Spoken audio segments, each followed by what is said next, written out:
የወርቅ ከተማ፣ የማትተኛ ከተማ፣ የአፍሪካውያን የህልም ከተማ፣ የአፍሪካ ሀብታም ከተማ፣ የደቡብ አፍሪካ ኢኮኖሚ ዋና ከተማና ጆዚ በመባል በቅጽል ስም የምትታወቀዋ ከተማ ጆሃንስበርግ። ሰላም የአፍሪቲዩብ ቤተሰቦች፣ በዛሬው የአፍሪዶክ ዝግጅታችን አፍሪካዊቷ ከተማ ጆሃንስበርግን ነው የምንዳስሰው። ቪዲዮውን ከወደዳችሁት ላይክ፣ ኮሜንት፣ ሼር እንዲሁም ለቻናላችን አዲስ የሆናችሁ ተመልካቾቻችን ቻናላችን ሰብስክራይብ በማድረግ እንድትቀላቀሉን እየጋበዝን ወደ ቪዲዮ እናመራለን። ፕሮግራሙን ወደ እናንተ አዘጋጅቼ የማቀርበው እኔ ኤፍሬም ታጠቅ ነኝ። መልካም ቆይታ።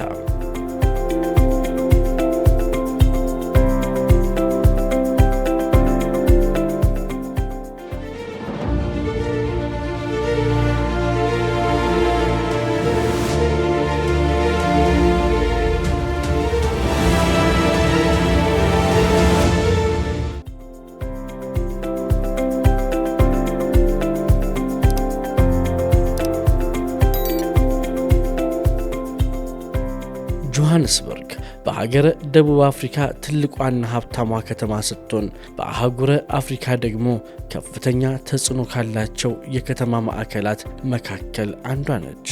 በሰሜን ምስራቅ የሀገሪቷ ክፍል የምትገኘው ጆሃንስበርግ የጋውንቴንግ ግዛት ዋና ከተማ ነች። ከተማዋ ከ5 ሚሊዮን በላይ ሕዝብ ያላት ሲሆን የንግድ የባህልና የቢዝነስ ማዕከል ናት። ጆሃንስበርግ በበለጸገ የባህል ስብጥሯ ትታወቃለች። ከተለያዩ የዓለም ክፍሎች የመጡ ሰዎች መኖሪያ በመሆኗ በአፍሪካ ውስጥ ካሉ ከተሞች ደማቋ ያደርጋታል። እንደ ዮቪል፣ ሄልብሮና ሜልቪል ባሉ ሰፈሮች ኢትዮጵያውያን፣ ናይጄሪያውያን፣ ዚምባብዌያን፣ ኮንጎውያንና ደቡብ አፍሪካውያን ማህበረሰቦች በጋራ ይኖሩባቸዋል። ከተማዋ የዳበረ የጥበብ ትዕይንት አላት። እንደ የገበያ ቲያትር፣ የአፓርታይድ ሙዚየምና ሕገ መንግሥት ሂል ያሉ ተቋማት የሀገሪቱን ታሪክና ቀጣይ የማኅበራዊ ጉዞ ላይ ግንዛቤን ይሰጣሉ።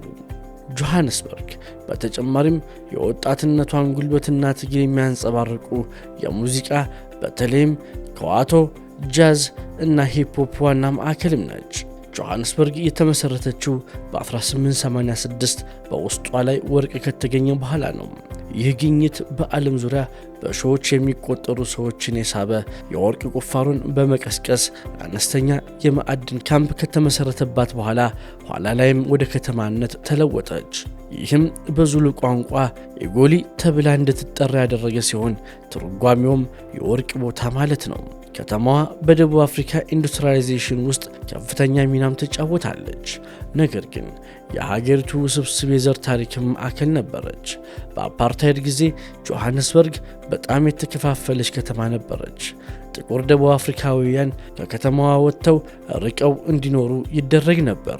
እንደ አውሮፓውያን አቆጣጠር በ1994 የአፓርታይድ ስርዓት ማብቃት ለደቡብ አፍሪካ እንደ ሀገር ብቻ ሳይሆን በትልቁ ከተማዋ ጆሃንስበርግም ትልቅ ለውጥን አምጥቷል። በአፓርታይድ ዘመን ከተማዋ በዘር ተከፋፍላ የነበረች ሲሆን ሀብቷና ጥቅሟ በነጮች ላይ ያተኮረ ሲሆን ጥቁሮች ደቡብ አፍሪካውያን ደግሞ እንደ ሶዌቶ ባሉ የድሆች ከተሞች ውስጥ ወድቀዋል።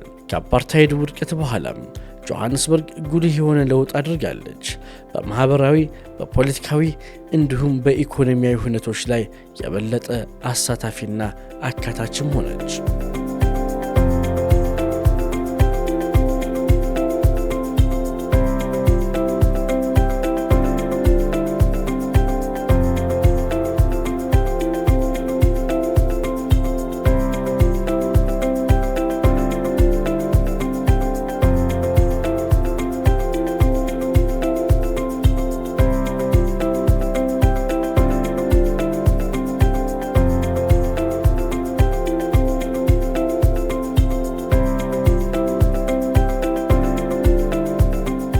በደቡብ አፍሪካ ትልቋ ከተማ የሆነችው ጆሃንስበርግ የአገሪቱ የኢኮኖሚ ሞተርና በአፍሪካ ውስጥ ግንባር ቀደም የፋይናንስ ማዕከል ተብላም ትጠቀሳለች።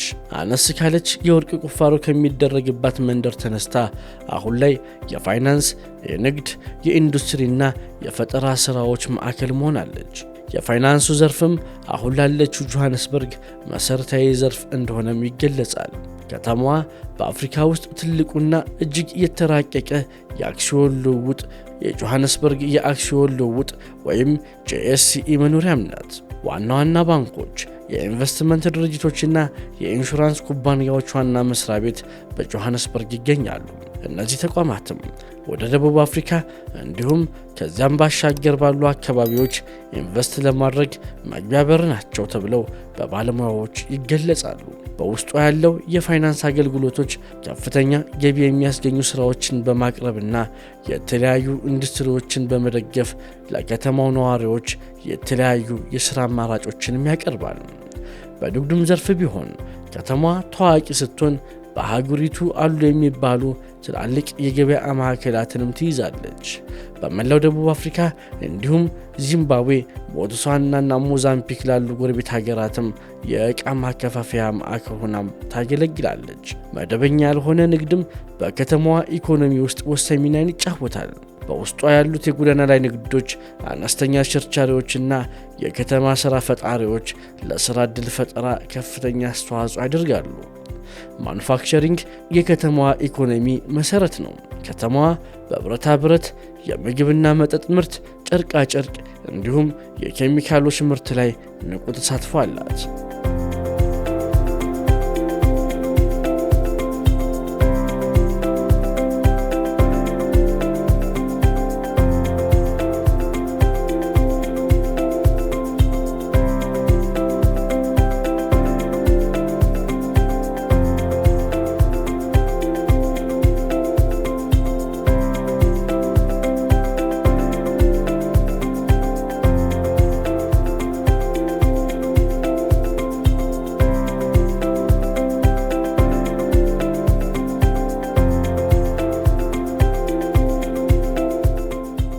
ጆሃንስበርግ በአፍሪካ የቴክኖሎጂና የኢኖቬሽን ማዕከል ናት።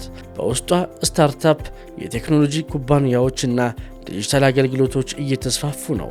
የከተማ አስተዳደሩ መረጃና ቴክኖሎጂን በመጠቀም አገልግሎቶችንና መሰረተ ልማቶችን ለማሻሻል ወደ ስማርት ከተማነት የሚያደርገው ሽግግርም ይደገፋል። የደቡብ አፍሪካ የኢኮኖሚ ኃይል የሆነችው ጆሃንስበርግ ከሌሎች የአገሪቱ ከተሞች የበለጠ የሥራ ዕድሎችን ትሰጣለች። የአፍሪካ የፋይናንስና የንግድ ማዕከል በመባል የሚታወቀው ጆሃንስበርግ ከመላው ደቡብ አፍሪካም ሆነ ከዚያ ባሻገር ያሉ ሥራ ፈላጊዎችን ትስባለች። እናም ከተማዋ በከፍተኛ ደሞዝና የሥራ እድገት በተለያዩ ዘርፎች ማለትም በፋይናንስና ባንኪንግ፣ በንግድ፣ አይቲና የፈጠራ ሥራዎች እንዲሁም በኮንስትራክሽን ዘርፎች በርካታ የሥራ ዕድሎችንም ትሰጣለች። ጆሃንስበርግ ከደቡብ አፍሪካ ንቁ ከተሞች መካከል አንዷ ነች። ታሪክ ሀብቷ በልዩ ልዩ ባህልና በደማቅነቷ የምትታወቀው ጆሃንስበርግ የሀገሪቱን ታሪክ የሚያንጸባርቁ የተለያዩ የቱሪስት መስህቦችን ታቀርባለች።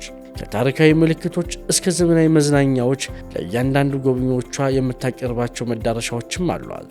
ከእነዚህ መዳረሻዎች መካከልም አንዱ አፓርታይድ ሙዚየም ነው። በደቡብ አፍሪካ ጆሃንስበርግ የሚገኘው ይህ ሙዚየም በሀገሪቱ ውስጥ ትልቅ ቦታ ከሚሰጣቸው የባህልና ታሪካዊ ተቋማት መካከል አንዱ ነው። ከ1948 እስከ 1994 በሕግ የተተገበረውን የዘር መለያየትና አድሏዊ አሰራር የነበረውን የደቡብ አፍሪካ ታሪክ ዳሰሳም ያቀርባል። የአፓርታይድ ሙዚየም እንደ አውሮፓውያን አቆጣጠር በ2001 የተከፈተ ሲሆን የአፓርታይድን እድገትና ውድቀት ሁሉን አቀፍና መስተጋብራዊ በሆነ መንገድ በመመዝገብም በአይነቱ የመጀመሪያው ነው። የሙዚየሙ ዋና ዓላማ ጎብኚዎችን ስለ አፓርታይድ ማስተማር፣ የተጎጂዎችን ትውስታ መጠበቅና በደቡብ አፍሪካ መግባባትን፣ እርቅንና ዲሞክራሲን ማስተዋወቅ ነው።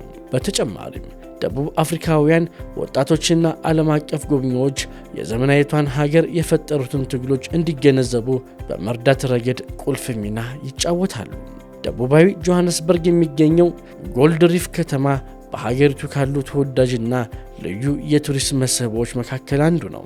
በአሮጌ የወርቅ ማዕድን ማውጫ ቦታ ላይ የተገነባው የሜዳ ፓርክ ደስታን ከታሪካዊ ሙዚየም እንዲሁም ከትምህርታዊ ጠቀሜታ ጋር አጣምሮ ይዟል። ይህ ዓለም አቀፋዊ ደረጃ ያለው የመዝናኛ ስፍራ ጎብኚዎች በተለያዩ ዘመናዊ መዝናኛዎች፣ ትርኢቶችና ባህላዊ ልምዶች እየተዝናኑ ያለፈውን የጆሃንስበርግ የወርቅ ማዕድን እንዲመለከቱም ያስችላቸዋል። ክቡራት ተመልካቾቻችን በጆሃንስበርግ ከተማ ላይ ያተኮረው የአፍሪዶክ ዝግጅታችን ይህን ይመስል ነበር።